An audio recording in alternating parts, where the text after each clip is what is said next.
Pessoal, finalmente estamos aí na quinta aula de dimensionamento do sistema de hidrantes e agora nessa quinta aula a gente vai analisar o trecho do hidrante 2 até o ponto A e vamos calcular aí os trechos até a bomba de incêndio, onde vai chegar a vazão e pressão da bomba.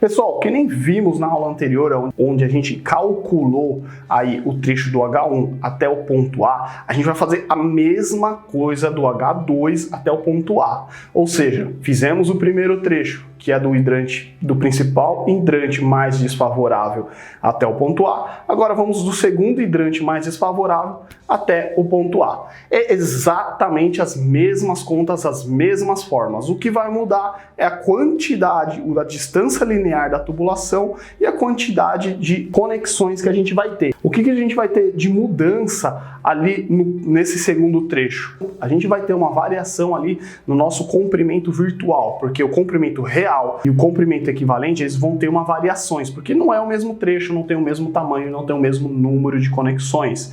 Vamos calcular tudo e a gente vai chegar numa pressão diferente do que a gente teve ali no primeiro trecho. Fazendo as contas, já antecipei aqui, estou trazendo o resultado direto. Recomendo que você faça aí na sua casa, pegue o modelo para você trabalhar, tá? Faça ali tete a tete o segundo trecho, o primeiro trecho, você vai ter uma pressão diferente. E a variação pode ser que ela não seja grande, como pode ser que ela seja um pouco maior. É isso que eu vou mostrar para vocês aqui agora. A gente teve no segundo trecho uma pressão de 39,61 MCA. Comparando com o primeiro trecho, que foi 39,70, a diferença é simplesmente 0,09 MCA. Pessoal, a norma, a instrução técnica, ela fala pra gente que a gente pode ter uma tolerância de até 0,5 MCA de uma pressão para outra. Se a gente estiver dentro dessa tolerância, a gente pode considerar que o sistema está equalizado. Tá? Porque a gente teve uma diferença pequena no nosso sistema. O nosso sistema ele é bem linear. Então, do ponto A para cada lado, a gente teve uma variação pequena de distâncias e de desníveis.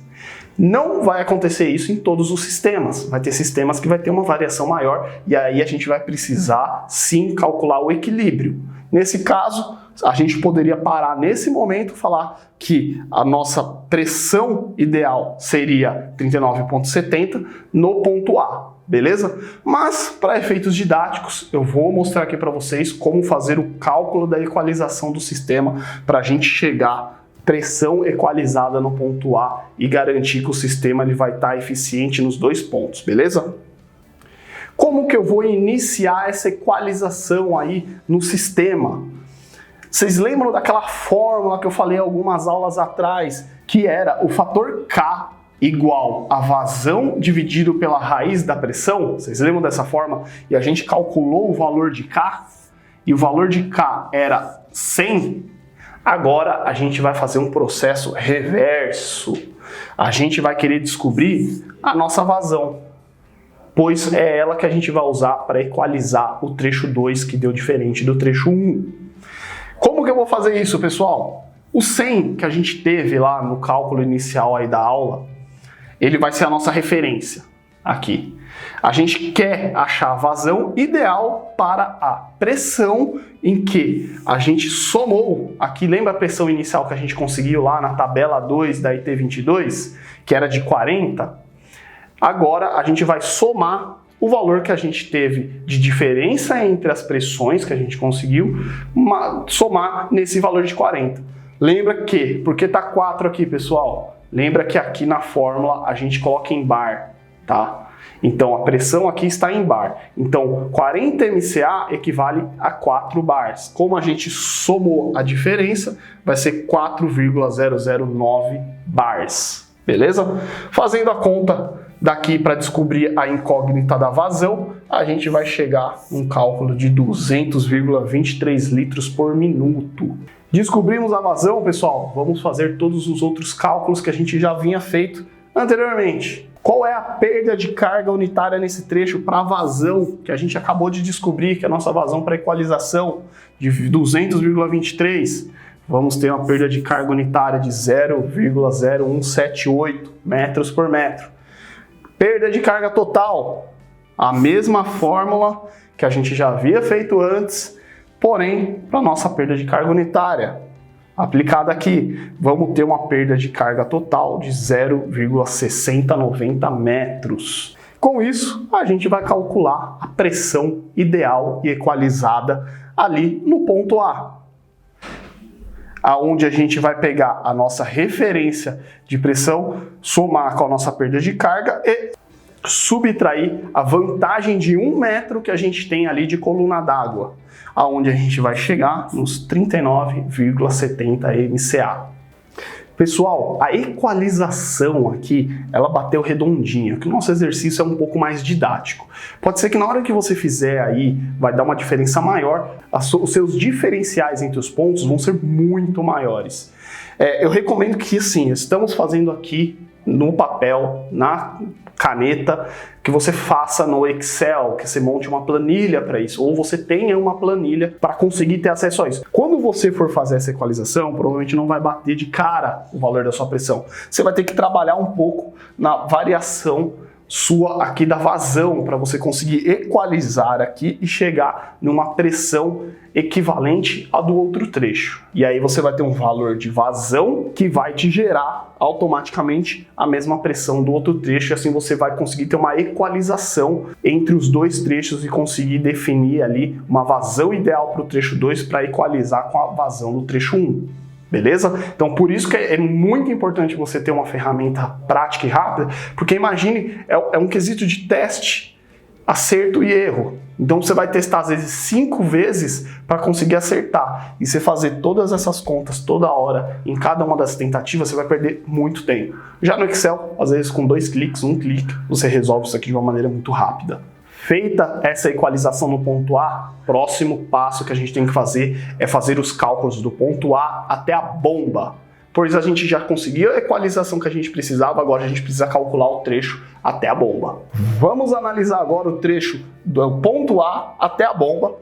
É exatamente os mesmos cálculos que a gente já vem fazendo, pessoal. Vamos considerar a nossa vazão agora, a vazão total, ou seja, as somatórias dos dois piores casos, dos dois trechos que a gente calculou, elas vão ser somadas agora na hora de calcular o trecho até a bomba, do ponto A até a bomba, e a nossa vazão nesse trecho vai ser de 400,23 litros por minuto. A somatória dos dois trechos que a gente já calculou anteriormente. Vamos fazer agora os mesmos cálculos que a gente já vem fazendo nos outros trechos para esse. Então vamos calcular os comprimentos, vamos calcular as perdas de carga unitária, a perda de carga total para a gente chegar na pressão. Então vamos lá, eu já coloquei aqui, tá, os valores trabalhados, que as contas são as mesmas. Recomendo que vocês analisem muito bem o trecho do ponto A até a bomba, porque pode ser um trecho que tem muita interferência, muita curva, vai variar de cada imóvel, tá? Então você vai fazer as mesmas contas que você fez para cada trecho, pegar o comprimento real, o comprimento equivalente pelas conexões e vai calcular o comprimento virtual. No nosso caso aqui a gente teve um comprimento real de 3,5 metros, um equivalente pelas conexões de 19,71, a somatória dos dois, 23,21. Sem novidade, mesmas formas que a gente já usou. Na nossa perda de carga unitária, a gente chegou no valor de 0,0641 metros por metro. Qual é a vazão que eu vou usar nessa perda de carga? Exatamente essa, pessoal. Exatamente. O material que a gente está usando no sistema do ponto A até a bomba é o mesmo, não mudou. O coeficiente de rugosidade é o mesmo e o diâmetro interno é o mesmo também. Caso, em alguns casos, o diâmetro é um pouco maior, você precisa equalizar isso para conseguir vazão, é simplesmente você olhar a tabela e considerar o diâmetro interno do tubo que você está considerando maior, tá? No nosso caso é o mesmo, é um sistema bem simples, dá para a gente trabalhar com os mesmos diâmetros. Para sistemas simples, geralmente vai ser dessa maneira, tá? A gente vai manter uma constância ali na tubulação de diâmetro e fazendo a conta que a gente já viu de Reis e Williams, a gente vai chegar nesse valor. Chegando na nossa perda de carga unitária, eu calculo a perda de carga total, que a gente teve de 1,4870 metros.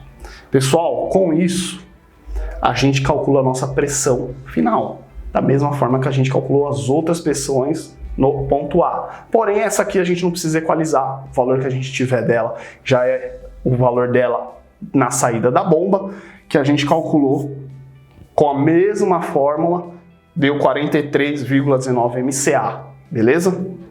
Façam a prova real, recomendo que vocês anotem as fórmulas aí, façam passo a passo. E a nossa vazão na bomba é de 400,23 litros por minuto. Alisson, essa é a pressão e a vazão final que eu preciso ter? Ainda não. A gente vai precisar agora analisar a pressão de sucção da bomba, ou seja, o trecho da bomba até o reservatório. E vai ser esses valores que a gente vai trabalhar na hora da escolha da bomba que a gente vai ter que fazer. Por que a gente tem que analisar esses valores? Lembra que eu falei que a diferença do nível do reservatório influencia totalmente no sistema que a gente vai ter? Por isso, chegando com esses valores, a gente vai conseguir calcular agora os valores de sucção com referência ao desnível que a gente vai ter ali do reservatório para a bomba. Sendo o reservatório mais alto, a gente tem favorecimento, sendo o reservatório enterrado a bomba, a gente vai precisar de uma bomba um pouco mais forte. Se você gostou dessa aula, já deixa seu like aqui embaixo. Eu te espero na última aula, que é a aula 6, onde a gente vai falar do dimensionamento final do trecho de sucção e a partir daí você vai fazer a escolha da sua bomba. Um grande abraço!